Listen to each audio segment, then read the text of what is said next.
I got to the stage in 2008 and 2009 where I really realised that Bowcliffe was, looked uncared for, it was very unkempt, and I thought, right, now is the time to put the brakes on some other stuff that I was doing and spend quite a bit of time thinking about what Bowcliffe Hall should be and should be like.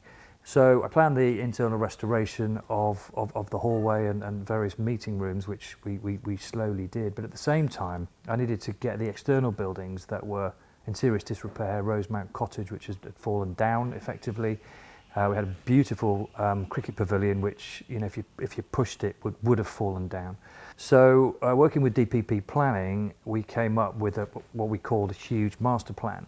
Any development that's in the greenbelt requires very special circumstances to be developed. So we identified all those issues, then we got all those reports commissioned, which then inputted into the planning statement, which was then submitted to the local authority. So I wanted the planners to come and see me and kind of get some of my enthusiasm and passion for what I wanted to do. I just didn't want them to get a document out of the blue. And Adam Ward, the chief planner from Leeds, came to see me, and it was really quite an emotional event, because we walked around and we started at the gates, and I said, look, Adam, we need some new gates, because the old gates, we can't use them anymore, because that used to be the entrance driving off the A1, driving into Bowcliffe. In the olden days used to come that way, off what was the old A1, which goes into Bramham. So he said, that's fine, Jonathan, I understand why you want some new gates. Okay, I think we can work with you on that. And I said, well, English Heritage wouldn't let me move the old gates. I had to perhaps build some new ones.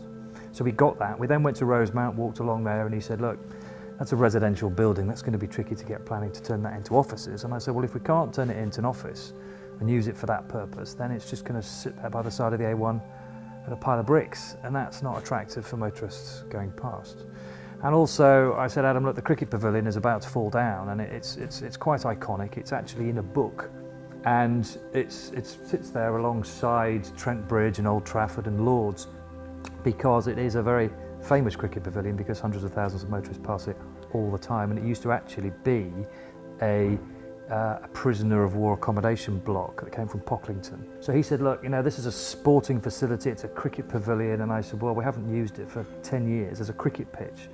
So he said, okay, yeah, I can see what you're thinking. And then we walked along the gates towards the trees, and I was a bit nervous, and I said to Adam, look, I said, I'd quite like to build a treehouse in these trees. And he said, well, that's fine, no problem with that. And I said, well, I want to build a tree house, Adam, that I can get 130 people in it. So he kind of didn't flinch. And I said, and I want to use it for events and functions. And he said, in Greenbelt? And I said, yeah. And he said, in that woodland? And I said, yeah. And he said, well, that's going to be really tricky, probably impossible. And I said, I know, but that's the world I live in. And I said, it's really important to me that I recognise the guy that lived here. He was called Robert Blackburn. And Adam said, the aviator. And I said, yeah. And he said, the guy that lived in Leeds and was born in Leeds. I said, yeah. He said, the guy that went to Leeds University. And I said, yeah, thinking I'm supposed to be telling him all this. And he said, the guy that built planes in Leeds that then built them at Brough. And I said, yeah. How do you know all this?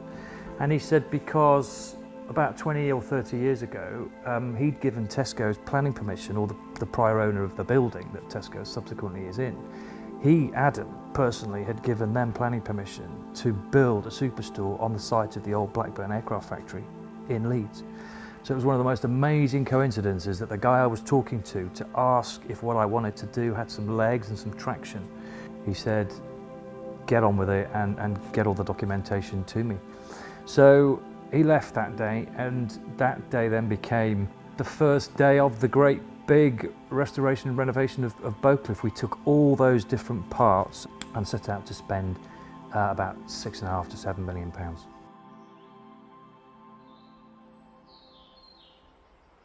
The initial idea was for me to build a treehouse at home. I woke up one morning and I thought, let's have a treehouse. We've got a nice view where we live at home. And then I thought, no, we don't really need one. So I thought I'd build a treehouse at Bowcliffe Hall. And the treehouse would be for blue sky thinking, brainstorming meetings, places for people to sit and maybe have a cup of tea. And then I thought, no, if we're going to build a treehouse, we need to build a proper treehouse. And I set off on this journey working with some really great people, architects, structural engineers, and we designed what has now become known as the Blackburn Wing. Robert Blackburn, that lived at Bowcliffe Hall in the early part of last century, was one of Britain's most famous aviators, and he was an aviation pioneer. So I wanted to recognise that fact, that he was a local guy born in Leeds, and link him, his business and his achievements to the treehouse. I don't think anyone in the entire country has been involved in anything like this before. I mean, it all started with a design competition. Me and Jonathan sat down, inviting architects to come and present their ideas of how to create a inspired design for a treehouse. Well, Jonathan approached me in April 2011 to actually come and see him to talk about the possibility of what I thought was a small treehouse. Eventually, it ended up, by the time I'd sat with him for a couple of hours, quite a large structure that he was looking at, plus all the other things he was thinking about doing in the grounds. So that got us into quite an elaborate amount of work for a competition. For me personally, it was a kind of a dream brief, something that you'd think you'd get as part of your college, university training. I want a treehouse that resembles Robert Blackburn. It was a bespoke design that we came up with that was fit for purpose for that use, really. We got involved really because it was an architectural design done, but there was no idea of how structurally this thing was going to stand up. It's unprecedented really, this particular building. Trying to construct something this complicated on a site that's so steep you can barely walk up, and trees and TPOs and all sorts. It was had a lot of challenges associated with it. It's a structure that's 12 metres in the air. It's on a bank of 1 in 1, and it's really how you can do that. We couldn't use any of the usual items that you'd use, so a tower crane. That was ruled out because of the surroundings of the site. Obviously getting materials to the site as well was very difficult. There was no roads, we had to put a temporary access road in. We weren't allowed to disturb the ground or affect the roots of the trees, and then because of the pitch of the actual ground itself, the piling rig couldn't actually pile on such an angle, so we had to create a scaffold platform for the piles to be drilled through.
We spent an awful lot of time working on the place, trying to recreate how the building was back in maybe the 1920s, 1930s. The whole scheme is 38 acres. It's consisted of almost 7 projects within a project, a unique iconic building in the wing, Grade 2 listed building in the hall, very green, sustainable heating system through using ground source heating.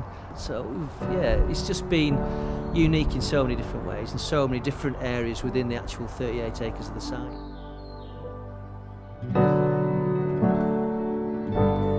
The things that I am proud of with this project is that we have generated an additional 16% in office space. And we've done that in the most interesting environments. We had a derelict cottage, which we've converted into a modern office space. We had a cricket pavilion that was razed to the ground and rebuilt. The flower beds, 2 years ago, we had shrubs planted in flower beds. We see Alistair Baldwin's design delivered in terms of colour and movement and the different plants. It's quite breathtaking to see those flower beds in summer. Whoever visits those spaces are really impressed and are excited by them. Well, I got involved in this project 5 years ago. Jonathan asked me down to Bowcliffe to help him develop it as a beautiful country estate, but also as a commercial concern, and improve the grounds for his tenants and give them a beautiful place to come out and have their lunch, but also to make it a beautiful place for events, weddings and functions. I think the thing that makes a project like this successful is to retain the charm and the spirit of a family home, but make it work as an estate that rents space out for people to come and do a job. And they arrive in their cars and they want to sit outside and have lunch, they want to have meetings. And an estate like this also hosts regular events where 200 or 300 people will turn up.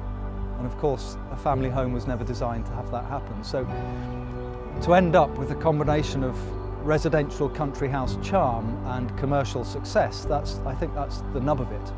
And that's very, very difficult to do. It's very difficult to achieve. There are a lot of properties around here, commercial properties, hotels, country house, wedding venues, that have done one or the other. It's very few that have done both, and I think both have been achieved here.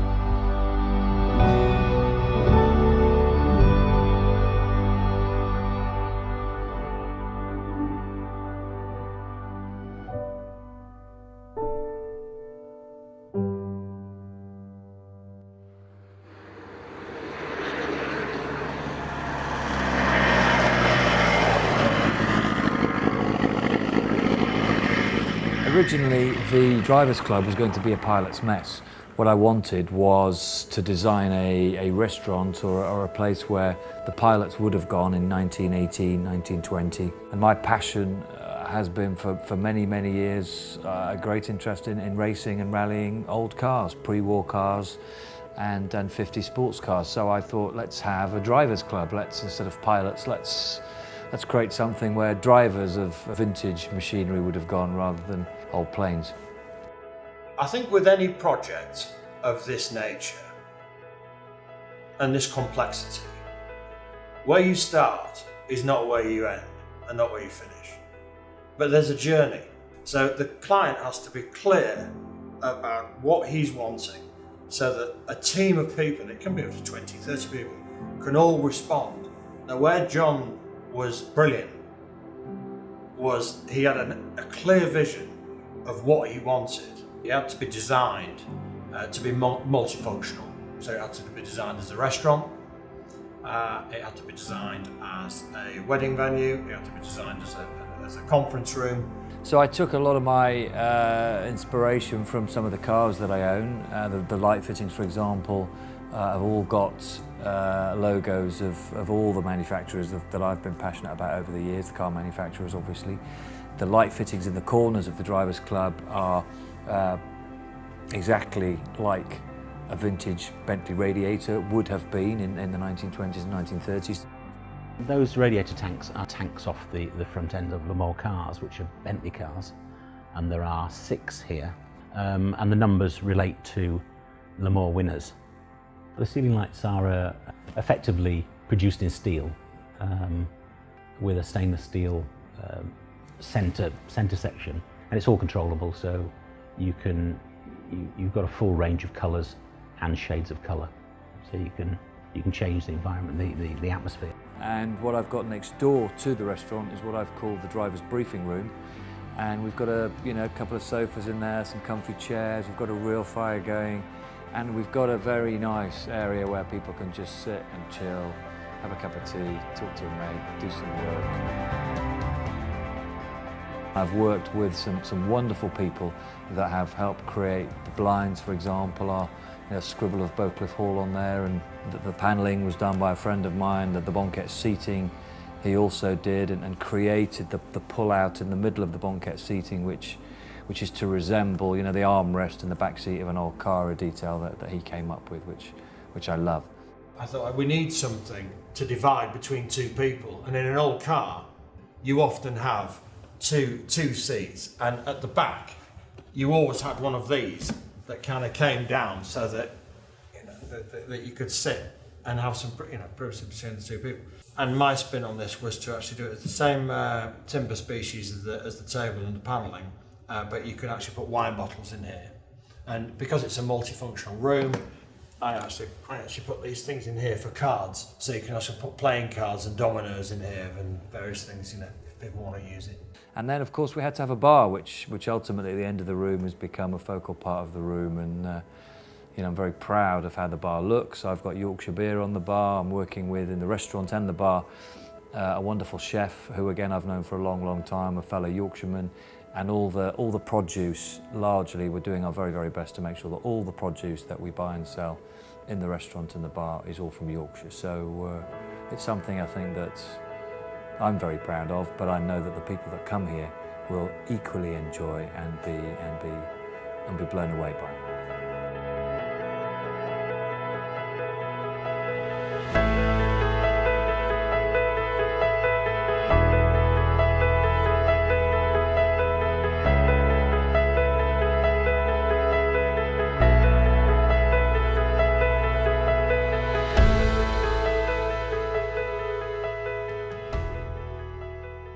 One part of the estate that had really fallen into disrepair, literally, was the old greenhouse. And about 20 years ago, we'd had a big fire in there. It was a beautiful Victorian greenhouse. And sadly, the whole thing had burnt down. We still kept the frame. So it was important to me that much of what we did was restoring Bowcliffe and the estate to how it was. We've obviously created lots of new spaces and some new experiences, but part of the history of the place is the history of the place.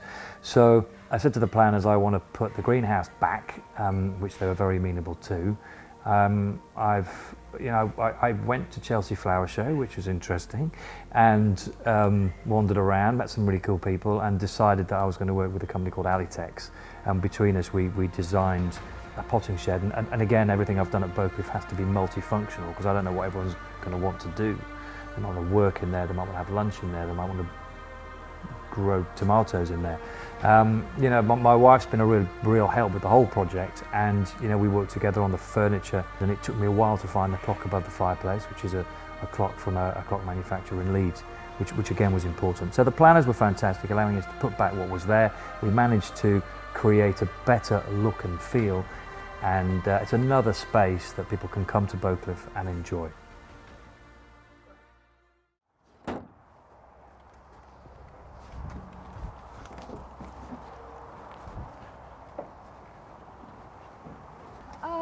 The most challenging thing about the project, well, that would be Jonathan.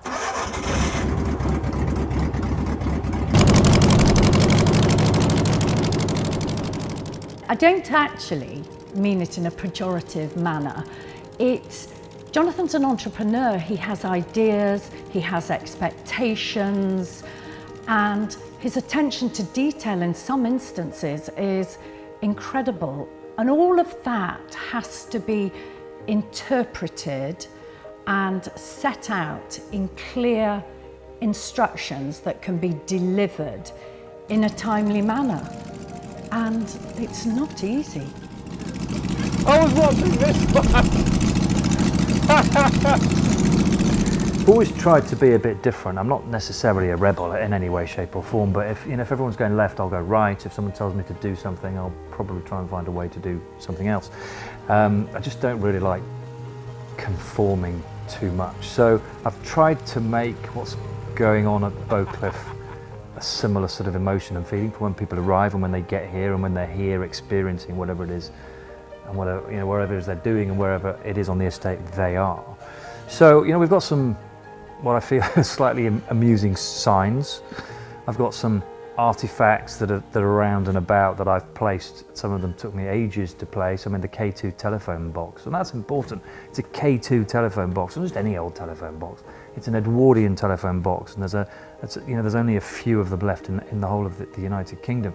And Mal, who does a great job working with us on the estate, I asked him to get a cardboard box and sort of put it over his head, and we spent about an hour with him moving around the estate. So I wanted to put the phone box in the right place so you could see it from the wing, you could see it from the bar and the drivers club. It just had to be in the right place. It's all about the detail with Jonathan, and there's no compromise, and we take that philosophy to the events as well. There's no compromise in delivery. We give our team 2-hour briefings before guests arrive.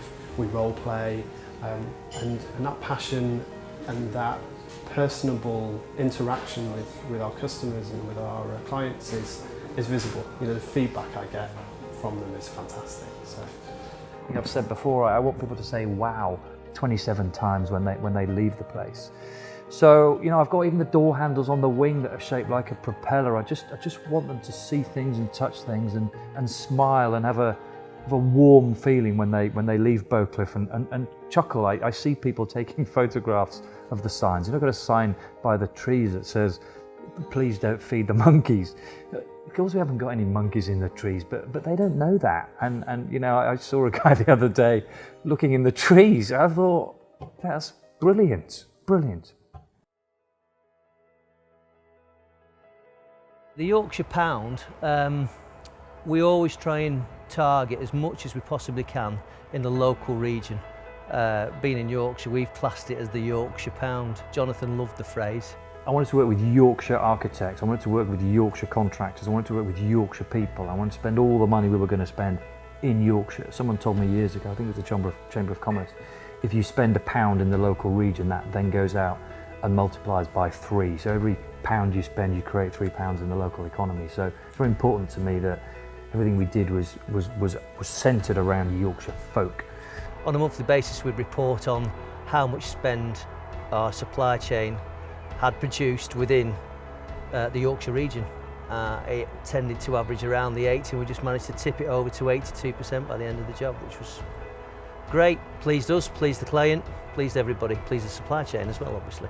The design team from day one were always Yorkshire based, and then the kind of progression of the job was an extension of that, really, making sure the contractor had a Yorkshire base and the subcontractors came from Yorkshire and the materials came from Yorkshire, and that really did kind of focus the mind to make sure you're specifying the right products as well, and not just going out to your standard people, making sure that you're going to the ones that are keeping things within the Yorkshire boundary. It's a reflection of the business park. All our businesses are local businesses.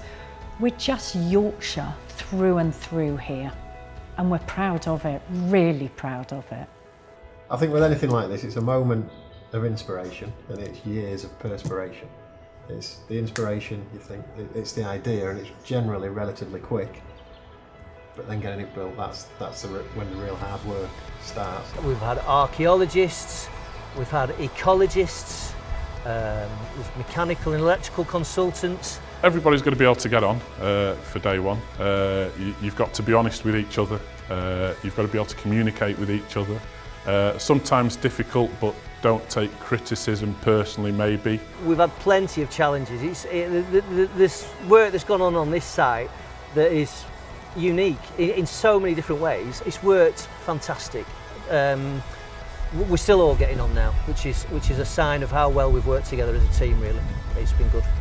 What I'll take from this project is a fantastic experience of working with a great team of people, all local people, producing something absolutely iconic, something that's going to be a landmark in the area for a long time to come, and a great tribute to Robert Blackburn, the former owner of the Bowcliffe Hall.